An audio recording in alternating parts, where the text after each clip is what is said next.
Estão preparados?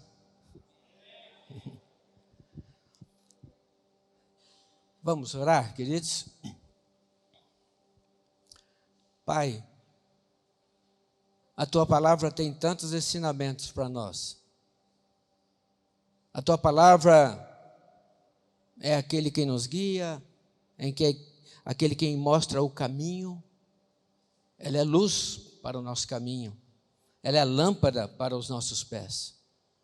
Então, Pai, fala conosco agora através da Sua palavra. Eis-me aqui. Me livra, Pai, de mim. Livra da minha carne. Amado Espírito Santo, eu estou em Suas mãos. Não deixe eu falar aquilo que eu sei, que é da minha carne. Mas que tudo que eu falar venha diretamente do trono da graça do Pai. Abençoa teus filhos, Pai. Fala com eles. Eu clamo a Ti, Pai, no nome de Jesus. Amém. Queridos, nós vamos falar sobre qual é o seu nome. É o tema desta noite. Qual é o seu nome? Eu quero ler Gênesis 32, 27. Gênesis 32, 27 diz assim: o homem lhe perguntou: qual é o seu nome? Jacó, respondeu ele. Esta passagem é a passagem que Jacó luta com o homem de Deus, com o anjo do Senhor. Ele luta a noite inteira.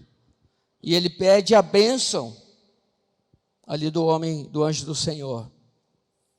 E o anjo pergunta para ele: qual que é o seu nome?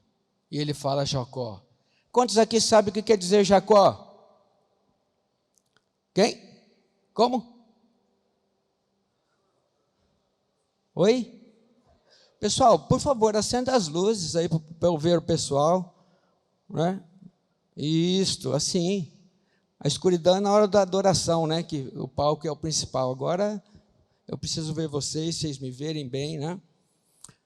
Jacó, o nome Jacó significa enganador. Enganador. Ele enganou seu irmão, ele enganou o seu pai, e ele teve que sair fugido da sua casa, de ser um enganador. Mas, nesse momento, ele tem um encontro com o anjo do Senhor. E ele luta para receber a bênção. E o anjo do Senhor pergunta: qual que é seu nome? Enganador. E ele diz, é como se ele estivesse confessando: eu sou o enganador. Mas Deus trabalhou a vida de Jacó. Ele foi enganado por Labão, seu sogro, por várias vezes. Mas ele tomou uma decisão: eu vou mudar essa minha realidade. Eu não vou mais ser um enganador. Eu vou ser um homem de Deus. E ele então precisou passar pelo processo da dor, de luta, de trabalho.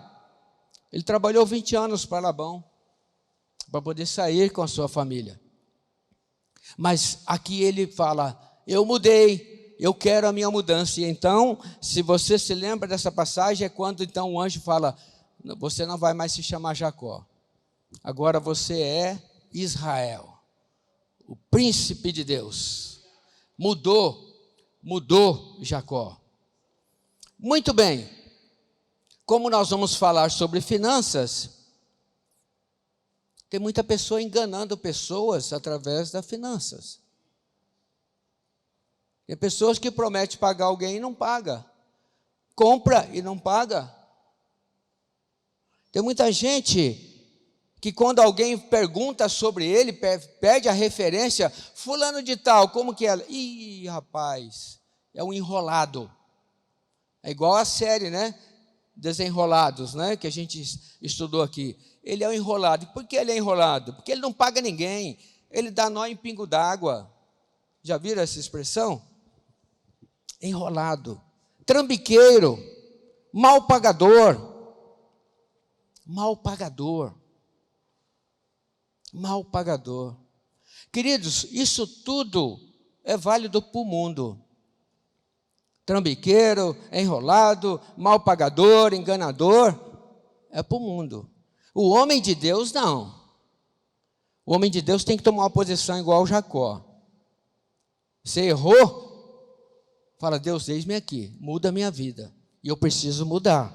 Eu não posso continuar essa vida. Eu preciso mudar. E Deus vai cuidar de você. Sabe por quê, queridos? A palavra de Deus, na carta de Paulo aos Romanos, capítulo 13, verso 8, diz o seguinte. Romanos 13, 8. Olha a orientação da palavra do Senhor. Não devam nada a ninguém, a não ser o amor de uns pelos outros, pois aquele que ama seu próximo tem cumprido a lei. Então, qual que é a orientação da palavra de Deus? O que eu posso dever para outra pessoa? Só o amor de Cristo.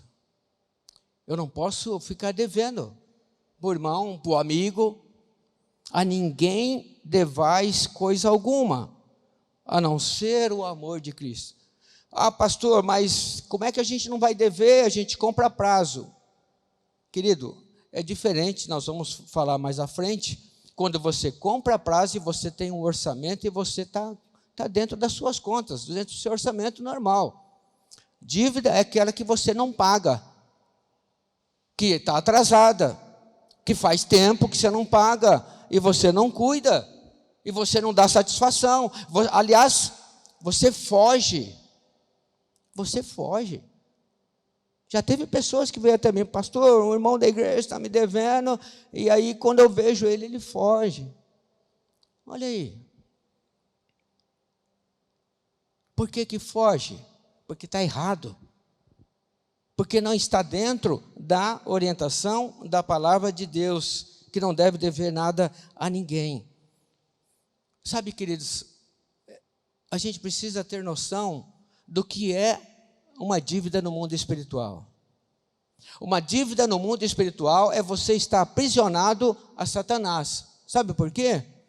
Porque você não vai ter paz nunca na sua vida. Quem é que te rouba a paz? É Satanás. Quem é que te rouba a alegria? É Satanás. Jesus veio para dar o quê? Paz, alegria, vida em abundância, mas você vive com medo. Nós acabamos de cantar aqui, né? Eu não sou mais escravo do medo. Eu sou filho de Deus. Mas aí é escravo de dívida? É escravo do inimigo? Porque a pessoa que deve é escravo do inimigo. É escravo do inimigo. A sua vida fica amarrada. O inimigo, ele te lança isso em rosto. Não publicamente, mas te lança em rosto. Está preso a Satanás, porque é dívida. A palavra de Deus fala para não dever. Pastor, eu não sou santo. Eu errei. Eu tive dificuldades. O senhor não sabe a luta que eu passei. Então vamos ler Levítico 20, 26. Levítico 20, 26. Vocês serão santos para mim, porque eu, o Senhor, sou santo, e os separei dentre os povos para serem meus. Queridos, é o Senhor que está falando isso, que nós fomos separados pelo Senhor. Ele fala, vocês foram separados para mim, para serem santos, porque eu, o Senhor, sou santo, e os separei dentre os povos para serem meus. Deus nos separou dentre os povos para sermos dele. Nós somos dele. Santos é separado. Não, pastor, mas aquela frase que diz, ninguém é santo, eu não sou santo. Não, queridos, é porque há um entendimento errado. O entendimento da palavra santo, às vezes, é confundido com a pessoa perfeita. Não, o santo não é a pessoa perfeita, tá? É diferente do santo dos santos, que é o Todo-Poderoso. Santo, santo, santo é o Senhor. Nós aqui somos santos porque nós somos separados para sermos o que? Filhos de Deus. Então, isso não quer dizer que nós somos perfeitos, nós vamos errar. Sabe qual que é o problema, queridos? É você não ficar preso àquele pecado. Nós estamos falando hoje da questão financeira. Então, o que acontece? você pode ter um problema financeiro em sua vida. A empresa quebrou, você ficou desempregado, e aí atrasou. Agora, o que não pode é viver constantemente endividado, constantemente devendo para alguém, constantemente fugindo de alguém. Esse é o problema. Entende? Você é um santo, foi separado para servir a Deus. Deus te separou, Deus te abençoou, Deus te salvou para Ele. Você errou, você pede perdão para Deus, coloca-se diante dele e Ele restaura a sua vida. O que não pode é continuar escravo da dívida sempre. E isso vale para as outras áreas, no adultério, né? Nas brigas, nas dissensões, para todas as áreas, mas na parte financeira é a questão da dívida. Aconteceu imprevisto, vai lá, se justifica, e na primeira oportunidade que você tiver condições, vai e paga. O que não pode é ficar devendo. A carta de Pedro, a primeira carta de Pedro, capítulo 1, verso 16, diz assim: pois está escrito, sejam santos, porque eu sou santo. É uma cobrança do Pai. Muito bem, vamos lá, o que acontece com muitas pessoas que ficam endividadas? Acontece que as pessoas, às vezes, não fazem orçamento. A palavra orçamento, o que é? Por exemplo, quando você vai a uma loja e leva, por exemplo, um aparelho doméstico. Hoje mesmo eu levei um aspirador de pó, cheguei lá, está com esse defeito, assim, assim, assado. Deixa aqui, nós vamos fazer o orçamento e te ligamos. Ok? Né? A hora que me ligar, não, dá para fazer, autoriza ou não faz. O que é orçamento? É você anotar todas as suas contas e todas as suas despesas. A sua renda, você anota, e as despesas. Você está orçando o que vai acontecer no mês seguinte. Então, você está fazendo orçamento, é a fotografia da sua vida financeira.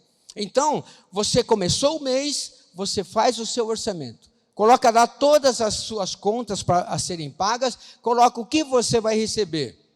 Sabe o que acontece? Quando você tem essa fotografia da sua vida financeira, que vai acontecer no mês seguinte, você não vai errar, você não vai ficar endividado. Por quê? Não. Porque na hora que você faz o orçamento, você já vai saber que o quanto você vai ganhar. Porque o quanto você vai ganhar, normalmente você tem. E aí você já tem as suas prestações. Você então calcula o quanto ganha e calcula quanto gasta. Pastor, mas eu sou autônomo. Eu não sei o quanto eu vou ganhar no mês que vem. Então você não pode ter conta. Compra tudo à vista. Ou então, você tem que ter uma previsão de ganho. O que você faz no orçamento? Você vê os últimos 3 meses o que você ganhou, com comissões, né, com as suas vendas, você tem uma ideia. Você sabe o mês seguinte o que vai ser. Vai ser uma média daquilo ali. Então, você coloca aquela previsão de ganho e aí coloca os seus gastos dentro daquilo ali. Mas o que acontece com muita gente?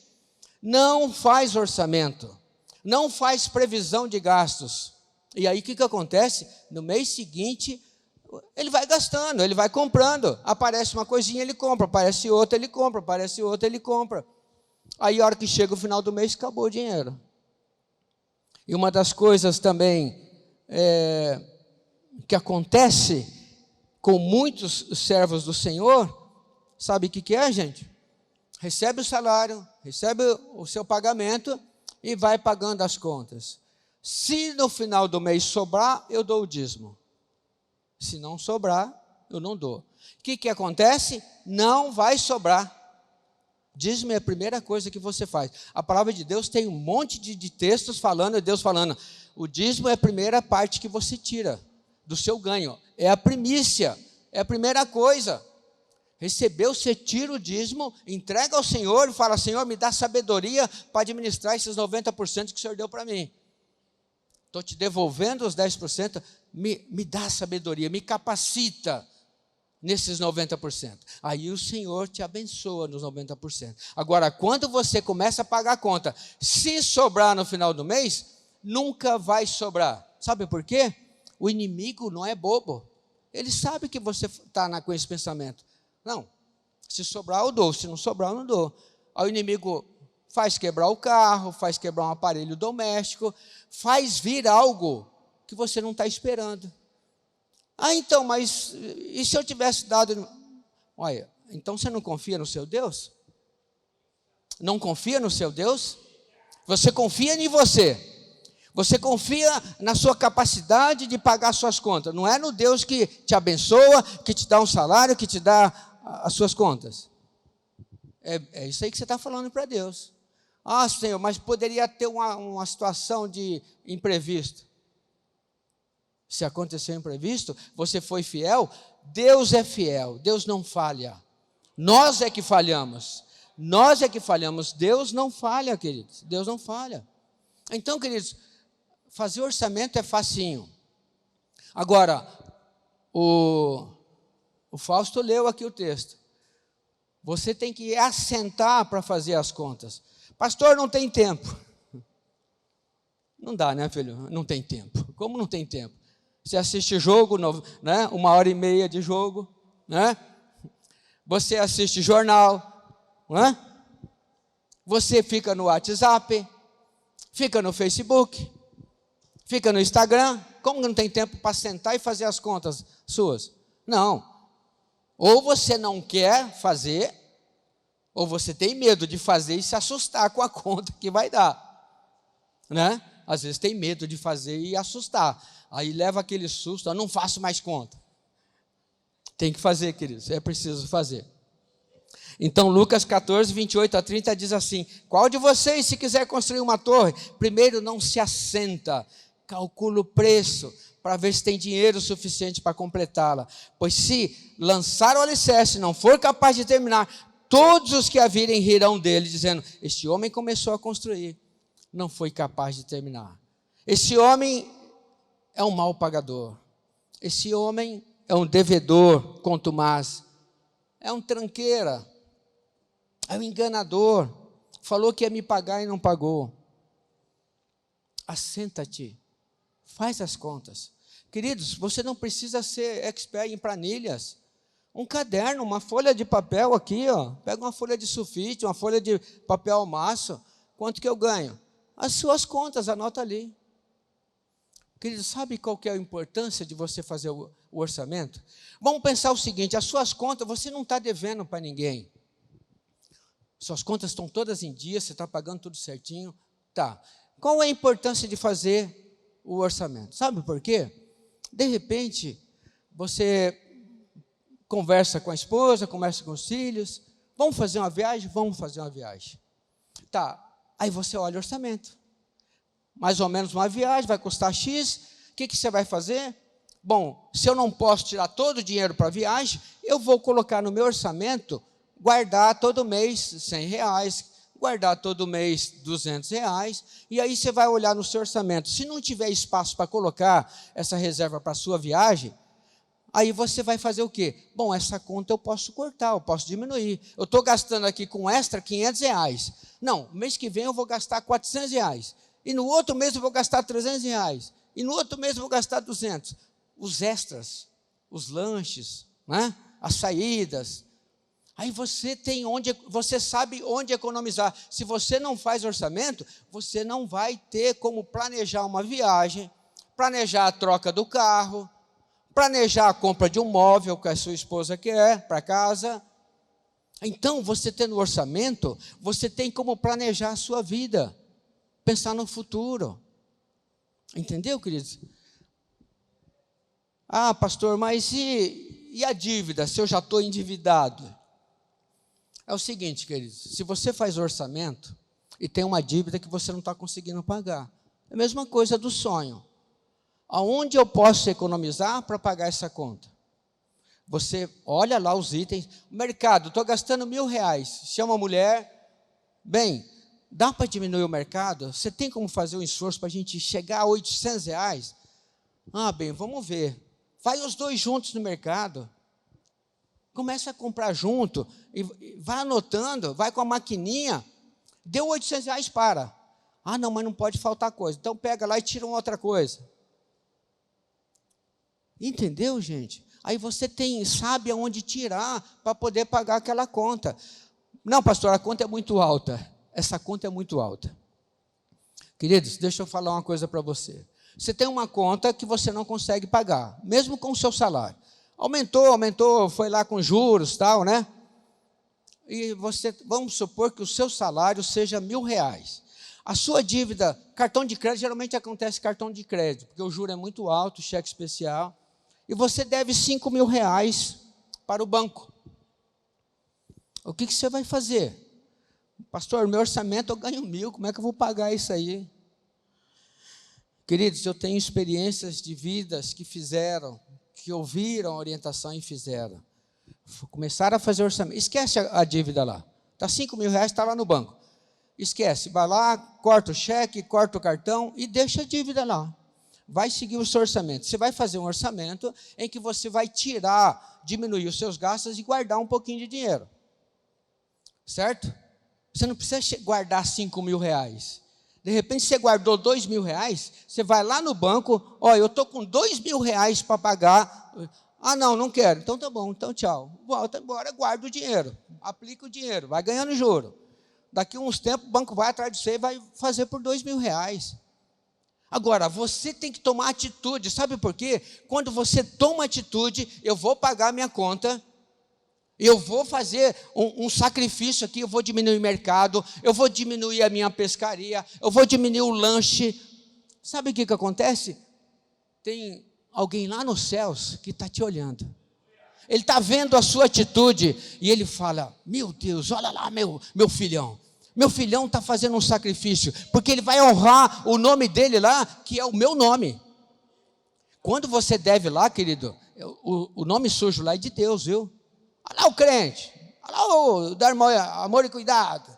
Você está sujando o nome do Senhor. Quando você faz um orçamento e fala, eu vou quitar aquelas dívidas, eu não vou mais ficar devendo, começa a fazer sacrifício, começa a anotar as suas contas, Deus está olhando para você e vai falar assim, isso filhão, faz, daqui a pouquinho você vai quitar aquela dívida lá. Aí a hora que você quitar, porque Deus está olhando a sua atitude, Ele começa a abençoar você, Ele começa a derramar bênção sobre a sua vida, o dinheiro passa a render mais, tem aumento de salário, aí você quita a dívida, aí pronto, aí começam as bênçãos. Mas enquanto não liquidar aquela dívida, filhão, como é que Deus vai te abençoar, você sujando o nome dEle? Deus vai te abençoar. Deus quer abençoar seus filhos. Qual é o pai? Vocês aqui, a maioria são pais. Qual é o pai que não quer abençoar o filho? Mas você vê o filho fazendo errado, você vai abençoar? Você vai disciplinar. Não tem jeito. Gente, isso daqui é a palavra de Deus. Ou eu creio nisso, ou eu não creio. Se eu creio nisso daqui, eu tenho que seguir isso aqui.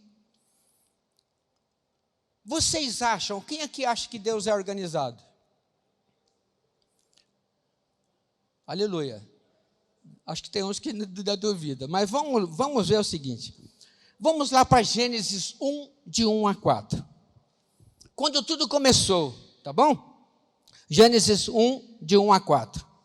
No princípio Deus criou os céus e a terra. Era a terra sem forma e vazia. Trevas cobriam a face do abismo, e o Espírito de Deus se movia sobre a face das águas. Disse Deus, haja luz, e houve luz. Deus viu que a luz era boa, e separou a luz das trevas. Deus disse, haja luz, e ele viu que era boa, separou a luz das trevas.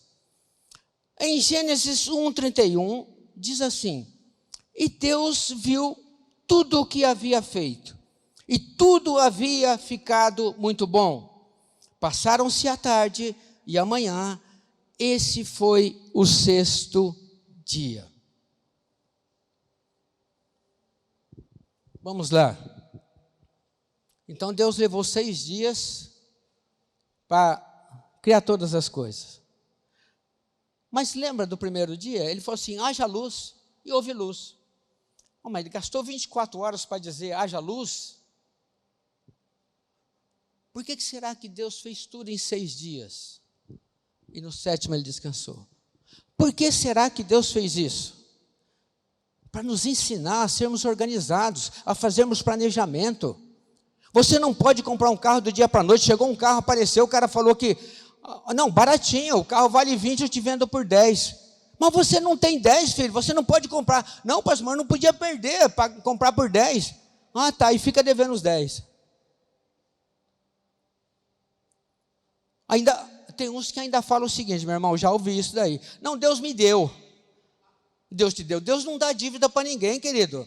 Deus só te dá aquilo que é seu mesmo. Pagou à vista, é seu. Deus te dá. Mas agora, Deus dá dívida para você? Não, Ele é contra a dívida.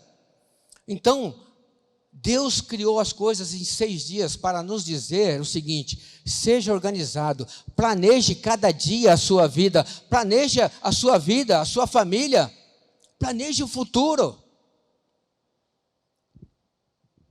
Olha o que ele disse aqui em Gênesis 2, de 1 a 3. Assim foram concluídos os céus e a terra e tudo o que neles há.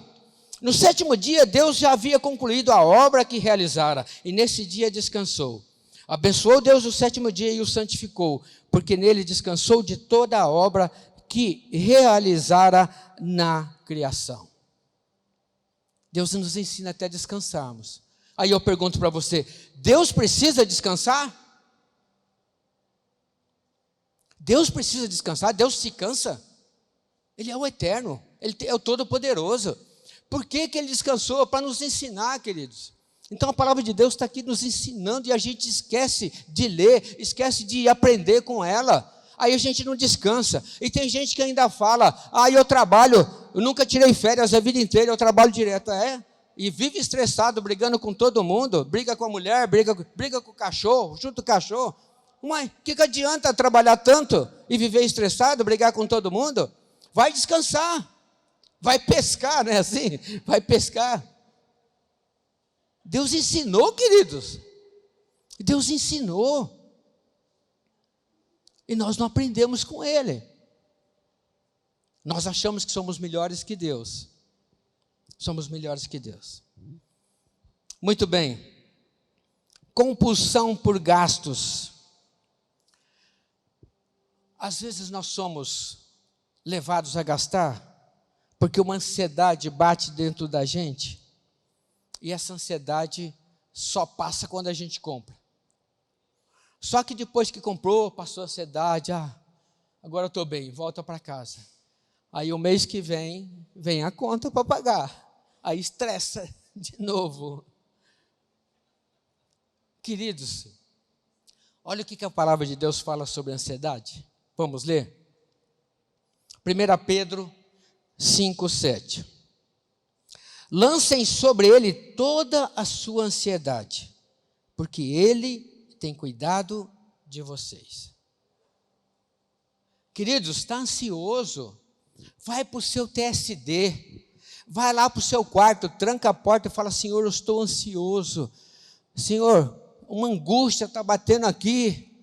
Me ajuda, Senhor. Espírito Santo, fala comigo, me traz paz. Não sai para a rua, você vai gastar. Vai gastar porque é do ser humano isso daí.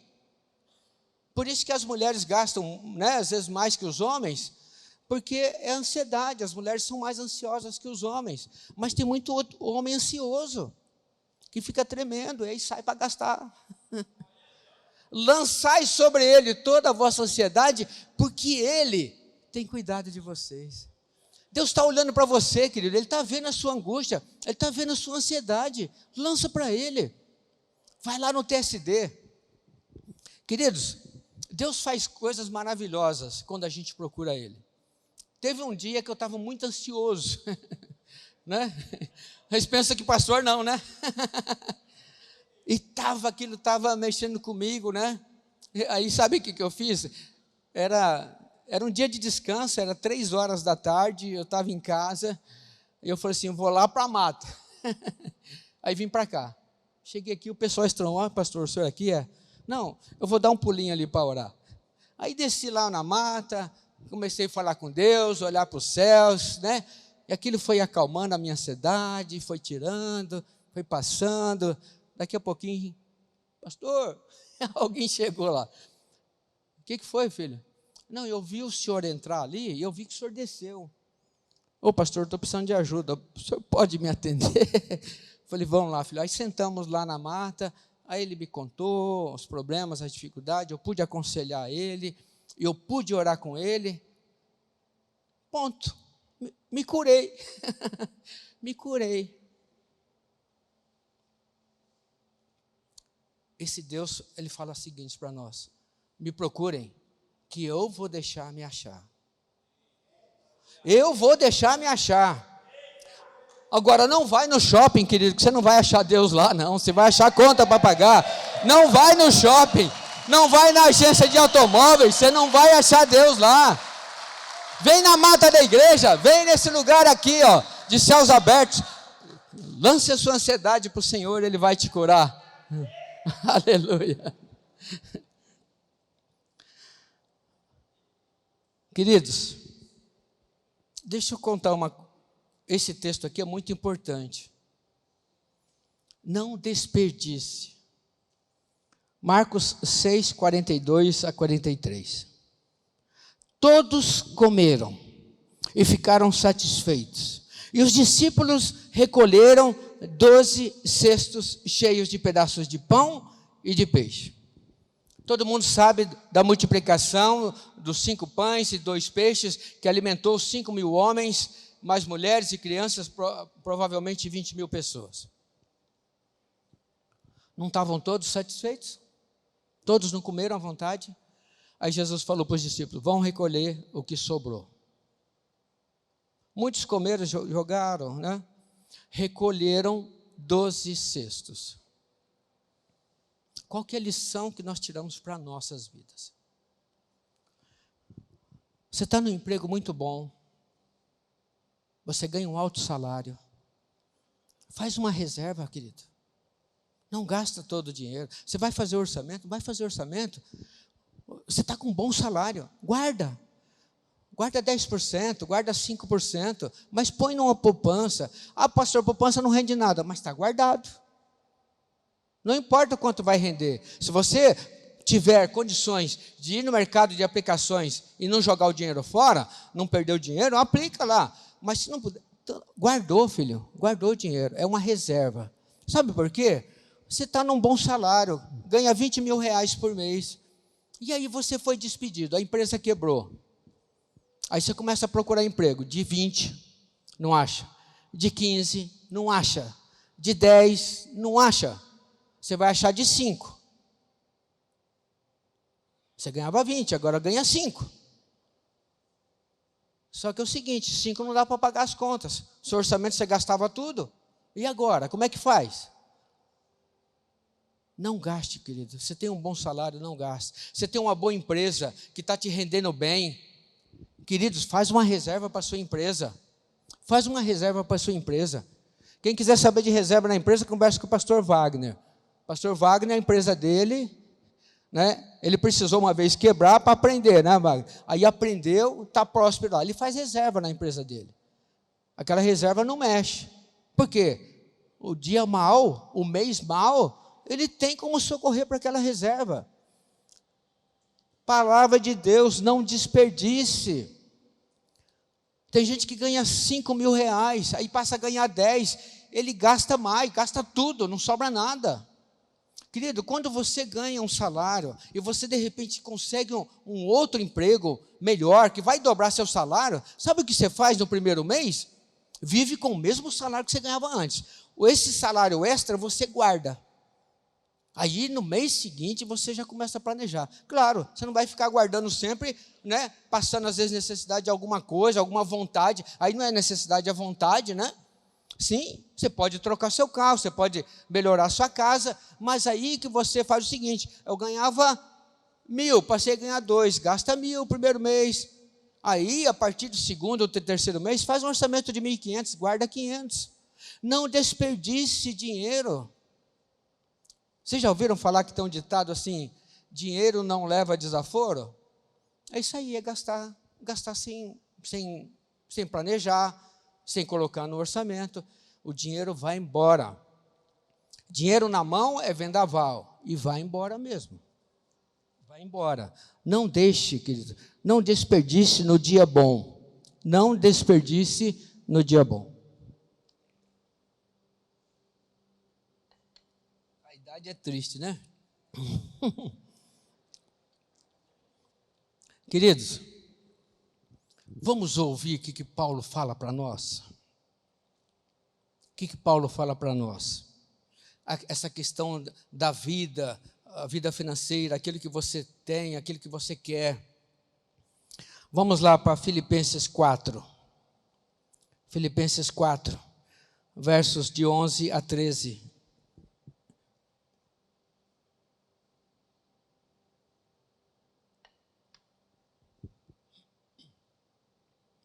Não estou dizendo isso porque esteja necessitado, pois aprendi, guarde essa palavra, aprendi a adaptar-me a toda e qualquer circunstância. Sei o que é passar necessidade e sei o que é ter fartura. Aprendi o segredo de viver contente em toda e qualquer situação, seja bem alimentado, seja com fome, tendo muito ou passando necessidade. Tudo posso naquele que me fortalece. Aleluia, aleluia. Queridos, o apóstolo Paulo fala assim, eu aprendi a adaptar-me a toda situação, a toda circunstância. Queridos, teve um irmão da igreja, ele não é mais membro da igreja, mas ele, no passado, ele tinha um bom emprego mesmo, tinha uma boa condição de vida, e quando ele perdeu esse emprego, que ele achava que nunca ia perder, às vezes a gente faz isso, né? Não, estou nessa empresa há 10 anos, 20 anos, nunca mais vou, eu não saio daqui, o patrão confia em mim, se eu sair daqui, essa empresa não funciona. Querido, nunca fale isso, viu? O patrão manda você embora e a empresa continua e você vai passar vexame. Não pensa nisso. Pensa o seguinte, Deus, obrigado por mais um mês de trabalho aqui, por mais um ano de trabalho, que eu continue sendo fiel, né, ao meu patrão e ao Senhor, né, mas me conserva aqui nesse trabalho. E ele perdeu o emprego, perdeu o alto salário. No começo, ele começou a procurar emprego no mesmo nível, aquilo que eu disse, não acha. Quanto maior o seu salário, mais dificuldade você vai ter em encontrar um emprego para ganhar a mesma coisa. Salário baixo você encontra à vontade, mas alto não. E ele não quis. Não, é isso que eu quero, aparecer alguma coisa, não quero. Até teve um outro irmão da igreja que falou o seguinte, eu estava conversando um dia com ele, falei, puxa, que pena, o nosso irmão lá desempregado, já está há um tempo. Ele falou assim, mas ele... Não, pastor, mas ele está desempregado porque ele quer. Eu falei, como assim? Não, eu vi um emprego para ele, aí falei para ele, ele falou que não, que o salário era baixo. Queridos, você ficou desempregado, o primeiro emprego que aparecer, você pega, filho. Eu ganho 20 mil, vou ganhar 1.000, pastor, vai ganhar 1.000, mas vai trabalhar lá, vai aparecer o de 2, o de 3, o de 4, mas se você não pegar o de 1.000, você vai ficar meses sem receber. Não seja orgulhoso. Não seja orgulhoso. Não seja orgulhoso, querido. Deus gosta de filhos humildes. Filhos que falam para o Senhor, Senhor, me dá um emprego, me dá um trabalho. E o Senhor manda um emprego que é para te provar. Aí você pega e vai. Aí o Senhor fala, puxa vida, ele foi humilde. Ele aceitou trabalhar por bem menos do que ele ganhava. Eu vou abençoar ele. Abençoa ele. Daqui a pouquinho, abençoa de novo. Mas tem que ter humildade. Jesus deixou a glória dos céus para vir nessa terra, para morrer numa cruz por nós. Aí eu não quero ganhar pouco num salário. Eu prefiro ficar parado, eu prefiro ficar desempregado, porque o meu orgulho não deixa eu ganhar pouco. Amém, queridos?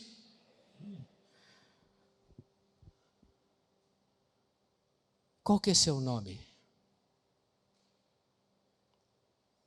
Qual é o seu nome? Enganador, enrolado, trambiqueiro, mal pagador? Deus quer mudar o seu nome hoje, querido. Deus quer mudar o seu nome para Santo, Filho amado, Príncipe de Israel. Deus quer mudar o seu nome hoje, querido. Entrega a sua vida mesmo diante do Senhor. Fala para ele: Senhor, muda meu nome.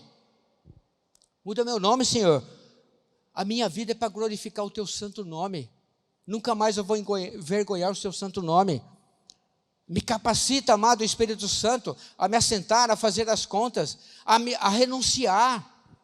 Jesus disse: aquele que não renuncia ao que tem não pode ser meu discípulo. Renuncia o orgulho, renuncia a vaidade, mas seja um homem de Deus. Tem uma mensagem que o pastor Marcelo pregou no Tadel, né, a celebração apostólica, e o título era De Pai para Filho. E ele disse assim no final: legado não se discursa, se constrói. Legado é aquilo que você deixa para os seus filhos, para a sua família, para a sua igreja, para o seu povo. Qual é o legado que você vai deixar? De alguém que é enrolado, enganador, ou de um filho de Deus, um homem santo, um homem separado para servir ao Senhor, um príncipe de Israel? Querido, você só pode dar aquilo que você tem. Você só pode dar aquilo que você tem. Tenha o Todo-Poderoso na sua vida. Tenha Jesus como seu Salvador. Tenha o Espírito Santo como seu controlador, aquele que te orienta em todas as veredas da sua vida. Amém, queridos? Você pode ver o futuro? Consegue enxergar o que está por vir? Como um flash de luz, rompendo as trevas, o amanhã vem e não demora. Só conseguimos conquistar aquilo que enxergamos. O futuro é um lugar que você precisa enxergar.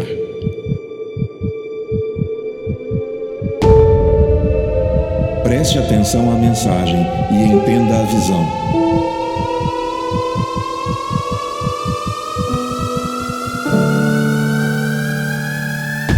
Ouça bem e enxergue o porvir. Veja o futuro e a esperança de um dia bom e olhe para os céus que abertos estão. Veja o reino e a sua expansão. Algo novo irá acontecer e entre nós já está surgindo. Você consegue enxergar? Abra os olhos, esse é o tempo da visão perfeita.